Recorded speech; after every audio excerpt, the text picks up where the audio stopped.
इमरान खान साहब के मामला चल रहे हैं। उन्होंने कहा है कि उनकी बहन आई, उन्होंने कहा जी आसिम मुनीर ऐसे, आसिम मुनीर वैसे,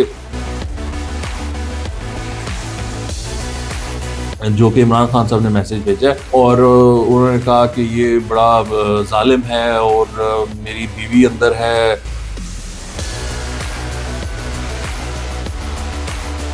और उसको कहते तन्हाई में रखा हुआ है, ये है, ये वो है। और मैं जो है ऐलान करता हूँ कि कोई इस्टेब्लिशमेंट से फैसला कोई बातचीत नहीं होगी और कोई पीटीआई वाला नहीं करेगा। अगर कोई बात होगी तो वो महमूद खान अचकजई और अल्लामा नासिर अब्बास जो हैं उनके थ्रू होगी। तो अब मसला ये है कि खान साहब I think he is very frustrated right now, क्योंकि इमरान खान ने जो करना था वो करके देख लिया है। अब वो एक जो है ना पानी से बाहर जो मछली होती है ना, जिस तरह वो तड़पती है, उस तरह इमरान खान की हालत मुझे मालूम होती है। I think he is very frustrated right now और उनको समझ नहीं आ रही कि वो क्या करें। वो गेम शेम वो कहते हैं बड़ी, इनके जो यूट्यूबर्स हैं वो बड़ा ये चलाते हैं अपने थंबनेल्स पे ना, इमरान खान ने गेम डाल दी, इमरान खान ने ये कर दिया, इमरान खान ने वो कर दिया। आई थिंक वो सारी गेम्स जो हैं वो उल्टी पड़ चुकी हुई हैं अब। और इमरान खान ने सोचा नहीं था कि ये जो उनके सामने बंदा है आसिम मुनीर, ये क्या शय है।